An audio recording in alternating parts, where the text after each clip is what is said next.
여러분, 저 최불암입니다. 날이 제법 쌀쌀해졌지요? 어깨 좀 펴고 잠시 제 옆에 앉아보세요. 제가 오늘은 여러분께 정말 가슴 속에 묻어두었던, 아니 어쩌면 우리 모두가 알면서도 외면하고 싶었던 이야기를 하나 꺼내보려 합니다. 인생이라는 게 참 묘해요. 젊을 때는 앞만 보고 달리느라 뒤를 돌아볼 겨를이 없는데 어느덧 쉰 줄에 접어들고 머리에 서리가 내리기 시작하면은 그제야 내가 무엇을 놓치고 살았나 하는 생각이 들곤 하지요. 여러분, 혹시 오늘 밤에도 9시가 넘어서까지 손에서 무언가를 놓지 못하고 계시진 않습니까? 에이, 다들 이렇게 사는 거지라고 넘기기엔 우리 앞에 놓인 시간이 그리 녹록지가 않습니다. 제가 살아보니 그래요. 나이 50이 넘으면 인생은 더 이상 덧셈이 아니라 뺄셈의 미학이 되어야 합니다. 그런데 우리는 여전히 무언가를 쥐고 있어야 안심을 하지요. 특히 방구시 하늘과 땅의 기운이 바뀌는 그 시각에 우리가 손에 쥐고 있는 그것이 훗날 우리를 홀로 차가운 방에 누워있게 만들 독이 될 수도 있다는 사실을 아십니까? 저는 가끔 산책을 하다가 어두운 창문 너머로 비치는 푸른 불빛들을 봅니다. 집집마다 잠든 시간인데도 창가에 비치는 그 서늘한 빛들 말입니다. 그 빛 아래에서 여러분은 무엇을 보고 계신가요? 남의 집 사는 이야기, 남들이 뭘 먹고 어디를 갔는지, 혹은 내 통장에 남은 숫자를 세며 한숨을 내쉬고 있진 않나요? 우리 조상들은 그랬지요. 밤은 신령한 시간이라고요.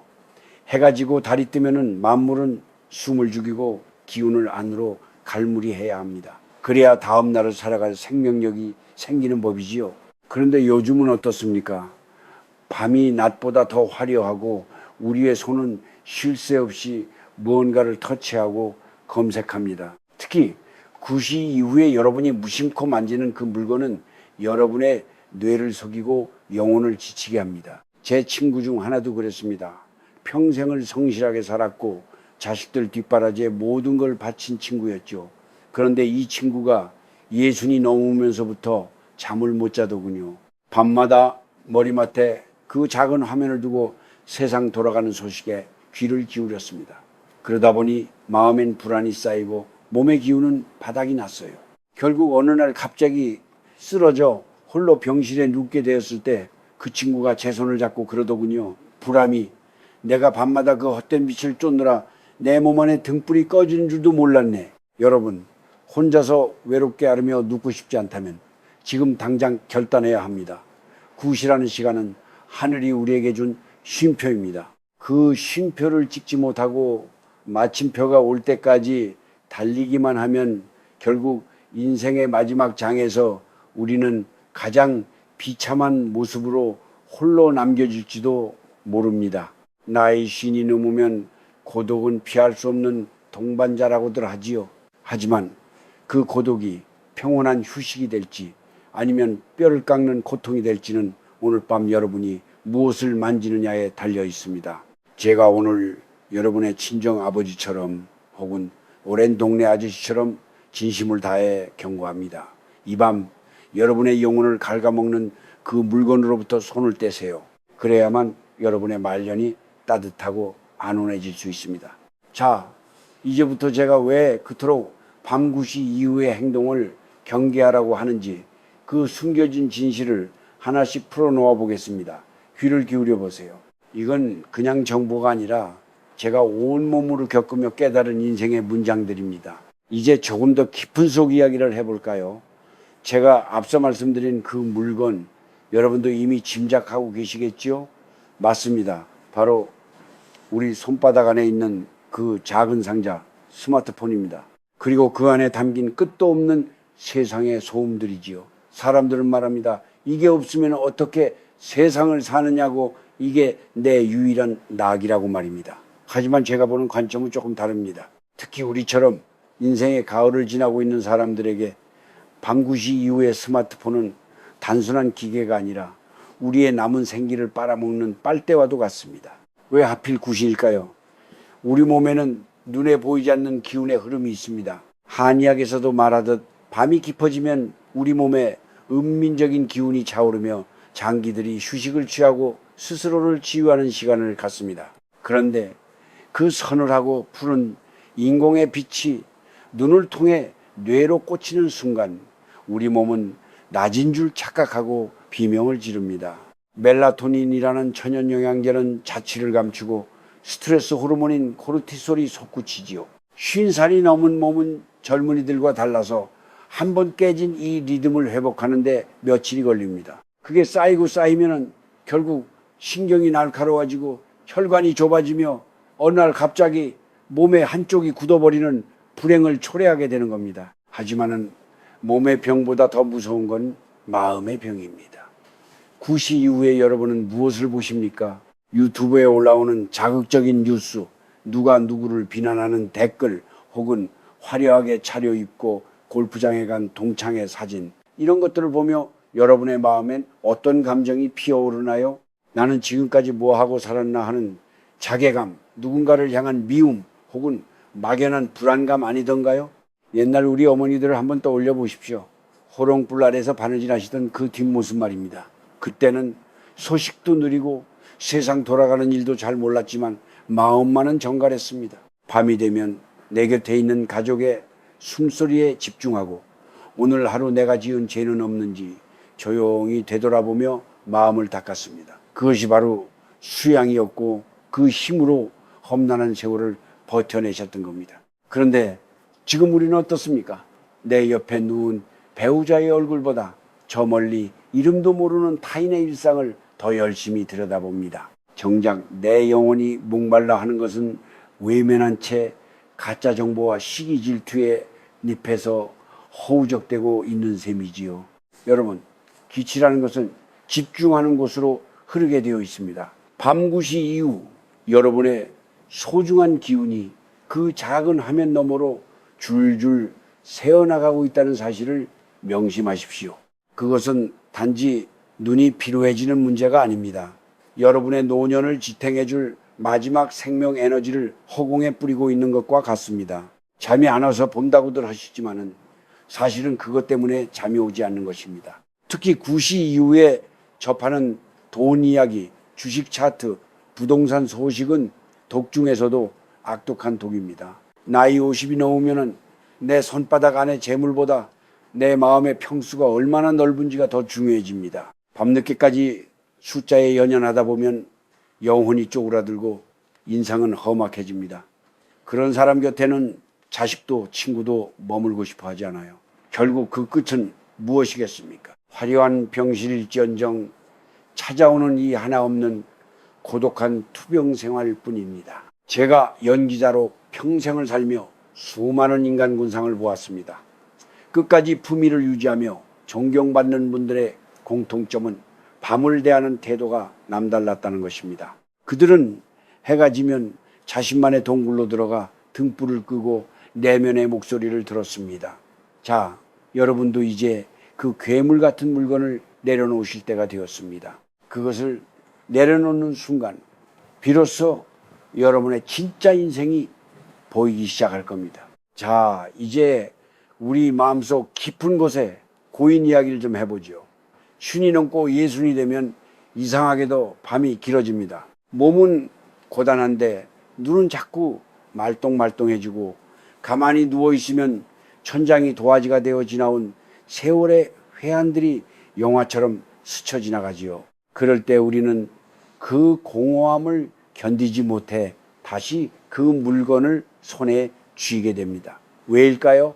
왜 우리는 그 적막함을 그토록 두려워하는 걸까요? 사실 우리가 밤 9시 이후에 무언가에 집착하는 이유는 마음속에 치유되지 않은 상처가 있기 때문입니다. 평생 가족을 위해 헌신했지만 정작 자식들은 제 살길 바빠 연락 한 통 없고 평생을 바친 직장에서 물러나니 내가 누구인지조차 희미해진 그 상실감 말입니다. 그 텅 빈 마음의 구멍을 메우기 위해 우리는 밤마다 타인의 삶을 훔쳐보거나 자극적인 소식들에 매달립니다. 하지만 여러분 기억하세요. 바닷물을 마신다고 갈증이 해소되든가요? 마실수록 목은 더 타들어가고 결국 몸만 상하게 됩니다. 특히 이 시기의 고독은 참 무섭습니다. 젊을 때의 고독은 낭만이라도 있지만 나이 들어 느끼는 고독은 마치 뼈마디가 시린 것처럼 아픕니다. 내가 이렇게 살다가 혼자 죽는 건 아닐까? 누군가에게 짐이 되면 어떡하나 하는 공포가 엄습해오죠.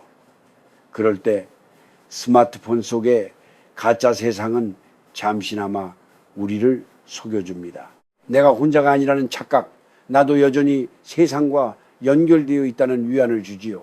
하지만 그건 마약과 같습니다. 화면을 끄는 순간 찾아오는 어둠은 이전보다 훨씬 더 짙고 차갑게 다가오기 때문입니다. 우리는 흔히 참는 것이 미덕인 세대를 살았습니다.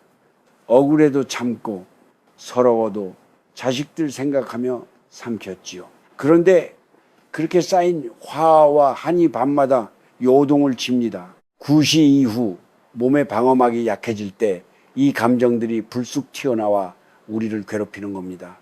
이때 우리는 그 감정을 마주하기보다 회피하려 합니다. 그리고는 다시 그 작은 화면에 몰두하며 뇌를 마비시킵니다. 이것이 바로 제가 말씀드리는 누워있게 될 전조입니다.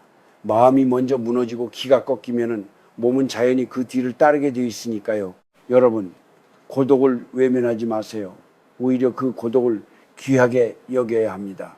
밤구시는 세상의 소음이 아니라 내 안의 울음소리에 귀를 기울여야 하는 시간입니다.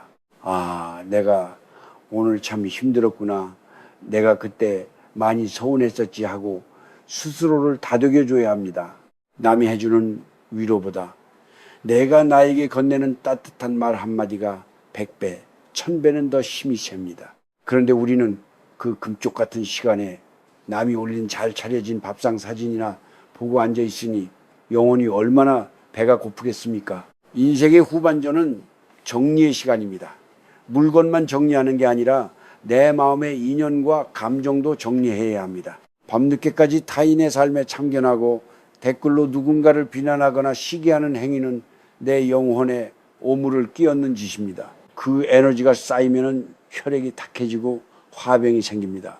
옛 어른들이 밤에는 입을 닫고 마음을 씻으라고 한 이유가 다 여기에 있습니다. 홀로 남겨질 것이 두려워 억지로 인연의 끈을 부여잡지 마세요. 밤 9시 이후에 걸려오는 술 취한 친구의 전화, 의미 없는 단체, 채팅방의 대화들, 이런 것들이 여러분을 구원해 주지 않습니다. 오히려 여러분의 귀한 수면을 방해하고 내일을 망칠 뿐입니다. 진짜 나를 사랑하는 사람은 밤늦게 나를 괴롭히지 않습니다. 여러분, 이제 그만 흔들립시다. 밤의 정막은 무서운 게 아니라 거룩한 것입니다. 그 정적 속에서만 비로소 우리는 진짜 나를 만날 수 있습니다. 내일 아침 맑은 눈으로 세상을 마주하고 싶다면 오늘 밤 9시 그 모든 소란으로부터 자신을 격리하십시오. 그것이 바로 홀로 병상에 눕지 않고 끝까지 품위 있게 직립보행하는 비결입니다. 자, 이제 우리가 어떻게 살아야 할지 구체적인 길을 찾아봅시다. 하지 마라. 위험하다는 말만 듣고 나면 마음이 무거워질 수 있겠지만 사실 방법은 아주 간단합니다. 우리가 잃어버렸던 밤의 질서를 다시 세우는 것이죠. 나의 신이 넘으면 습관이 곧 운명이 됩니다. 밤 9시 세상이 잠들 준비를 할 때 우리도 우리만의 성소를 만들어야 합니다. 가장 먼저 해야 할 일은 손을 씻는 것입니다. 단순히 위생을 위해서가 아니라 오늘 하루 세상 속에서 묻혀온 탐욕과 분노, 번잡한 생각들을 씻어낸다는 마음으로 손과 발을 정갈히 닦으세요. 따뜻한 물에 몸을 맡기며 오늘 하루도 애썼다, 고생했다라고 스스로에게 인사를 건네십시오. 그리고 9시가 되면은 그 괴물 같은 스마트폰을 거실 테이블 한 구석이나 눈에 띄지 않는 곳에 재워두세요. 안방까지 그 기운을 들어오지 마십시오. 침대는 잠을 자고 꿈을 꾸는 신성한 곳이지 세상의 소음을 뒤적이는 전쟁터가 아닙니다. 그럼 그 시간에 무엇을 하느냐고요? 할 일은 참 많습니다. 우선 전등의 밝기를 조금 낮춰보세요. 어둠은 눈을 쉬게 하고 마음을 안으로 모아줍니다. 그리고 종이로 된 책을 한 권 펼쳐보십시오. 눈이 침침해서 읽기 힘들다면 단 3줄이라도 좋습니다. 성현들의 말씀도 좋고 마음을 평온하게 하는 시 한 구절도 좋습니다. 기계의 빛이 아니라 종이의 질감을 느끼며 읽는 글자는 여러분의 뇌를 안정시키고 깊은 잠으로 인도하는 최고의 보약입니다. 또 하나 권하고 싶은 것은 감사 기록입니다. 거창한 것이 아닙니다. 오늘 점심에 먹은 된장찌개가 맛있었다. 길가에 핀 꽃이 참 예뻤다. 별 탈 없이 하루를 마쳐서 다행이다. 이렇게 소박한 감사 3가지만 적어보세요. 밤 9시에 적는 이 3줄의 문장은 여러분의 잠재의식 속에 나는 행복한 사람이다라는 씨앗을 심어줍니다.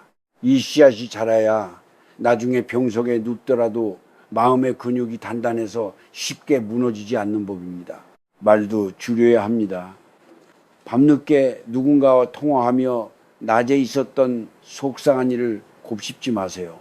말을 뱉을수록 기운은 밖으로 흩어지고 상대방의 부정적인 에너지까지 내 안으로 들어옵니다. 특히 자식들에게 잔소리하고 싶은 마음이 굴뚝 같아도 9시가 넘으면 입을 닫으세요.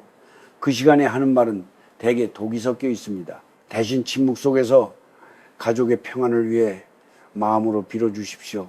그 고요한 기도가 세상 그 어떤 보약보다 자식들에게도 여러분 자신에게도 큰 복으로 돌아옵니다. 만약 누군가에게 모욕을 당했거나 마음이 상한 일이 있었다면 9시 이후에는 그 생각을 내일의 나에게 미루십시오. 이 문제는 내일 아침에 내가 해결할 것이다. 지금의 나는 쉴 권리가 있다라고 선언하세요. 밤은 문제를 해결하는 시간이 아니라 문제를 내려놓는 시간입니다. 억지로 용서하려 애쓰지 않아도 됩니다. 그저 그 생각을 잠시 방 밖에 두는 것만으로도 여러분의 간과 심장은 편안해집니다. 여러분, 우리 나이엔 잠이 곧 재산입니다. 밤 9시부터 자정 사이의 잠은 천금과도 바꿀 수 없습니다.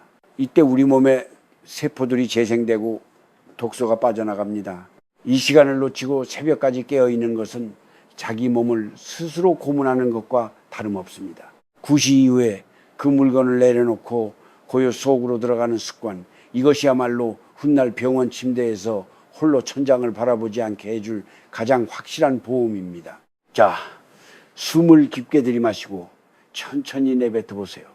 이제 곧 9시가 다가옵니다. 여러분의 영혼을 위해 그리고 사랑하는 가족을 위해 오늘 밤엔 조금 일찍 세상을 꺼보시는 게 어떨까요? 자, 이제 긴 여정의 마지막 장에 다다랐습니다. 여러분과 이렇게 마주 앉아 마음을 나누다 보니 어느덧 시간이 훌쩍 지났네요. 마지막으로 제가 꼭 드리고 싶은 말씀은 우리가 결국 도달하고자 하는 목적지에 대한 이야기입니다. 우리는 왜 밤 9시에 유혹을 뿌리치고 그 작은 물건을 내려놓으며 고요함을 선택해야 하는가? 그것은 단순히 오래 살기 위해서가 아닙니다. 바로 품위 있게 살다가 평온하게 떠나기 위해서입니다. 인생의 황혼은 서산으로 지는 해와 같습니다. 지는 해가 아름다운 이유는 무엇입니까? 세상을 뜨겁게 달구던 열기를 내려놓고 온 세상을 부드러운 주홍빛으로 감싸 안으며 겸허하게 물러나기 때문입니다. 우리 인생도 그래야 합니다. 나이 50, 60이 넘어서도 여전히 세상의 시끄러운 소식에 귀를 쫑긋 세우고 남들보다 더 많이 가지려 애쓰며 밤늦도록 스마트폰 속에 헛된 욕망을 뒤적인다면 그 황혼은 결코 아름다울 수 없습니다. 제가 아는 한 어르신은 평생 큰 부를 쌓으셨지만 마지막 순간에는 아주 작은 병실에서 홀로 천장만 바라보며 지내셨습니다. 그분 곁에는 자식들도 친구들도 없었지요. 평생 밤늦게까지 돈을 쐬고 사람들과 다투느라 정작 곁에 있는 사람들의 마음을 얻는 법을 잊으셨던 겁니다. 반면 소박하게 사셨지만 늘 밤을 정갈하게 보내신 다른 분은 마지막 순간까지도 맑은 정신으로 가족들의 손을 잡고 고마웠다, 사랑한다는 말을 남기며 평화롭게 눈을 감으셨습니다. 여러분은 어떤 마지막을 꿈꾸십니까? 홀로 병상에 누워 후회하는 사람들의 공통점은 현재의 고요를 즐기지 못했다는 점입니다. 밤 9시 세상이 주는 휴식의 선물을 거절하고 억지로 눈을 뜨고 있었던 대가는 참혹합니다. 하지만 오늘부터라도 늦지 않았습니다. 9시 이후에 그 물건을 만지지 않는 그 작은 실천이 여러분의 혈관을 깨끗하게 하고 뇌세포를 살리며 무엇보다 여러분의 영혼을 맑게 씻어줄 것입니다. 맑은 영혼을 가진 사람 곁에는 사람들이 모이게 되어 있습니다. 그 온기가 여러분의 노년을 지켜줄 진정한 방패가 될 것입니다. 여러분, 이제 우리 약속합시다. 밤 9시가 되면은 세상의 전원을 끄고 내 마음의 등불을 돛시다. 나를 괴롭혔던 사람들도, 나를 힘들게 했던 가난과 질병도 잠시 잊으십시오. 그저 숨쉬고 있음에 감사하고 오늘 하루를 버텨낸 내 육신을 기특하게 여기십시오. 우리가 이 세상에 올 때 아무것도 가져오지 않았듯이 갈 때도 결국 빈손입니다. 그 빈손에 스마트폰 하나 쥐고 갈 수는 없지 않습니까? 대신 그 빈손에 평온함과 자족함을 가득 채워야 합니다. 저 채불암도 이제 카메라 앞을 떠나 집으로 돌아가면 조용히 차 한 잔을 마시며 하루를 갈무리할 겁니다. 그리고 9시가 되면은 세상과 연결된 모든 선을 끊고 오로지 저 자신과 대화하는 시간을 가질 겁니다. 그것이 제가 여러분 앞에 건강한 모습으로 오래도록 설 수 있는 비결이자 제 인생의 마지막을 준비하는 경건한 의식입니다. 여러분, 부디 건강하십시오. 하지만 몸만 건강한 것이 아니라 마음이 안온하시길 빕니다. 밤 9시의 정적을 두려워하지 마세요. 그 정적 속에 신의 목소리가 있고 여러분의 진정한 자아가 기다리고 있습니다. 오늘 밤 불을 끄고 누웠을 때 가슴 위에 손을 얹고 나지막이 속삭여 보세요. 미안하다, 고맙다, 그리고 사랑한다. 이 세 마디면 충분합니다. 자, 이제 제 이야기는 여기서 마칩니다. 밖에는 벌써 달빛이 깊어가는군요. 여러분의 밤이 그 어느 때보다 따뜻하고 평화롭기를 안되이.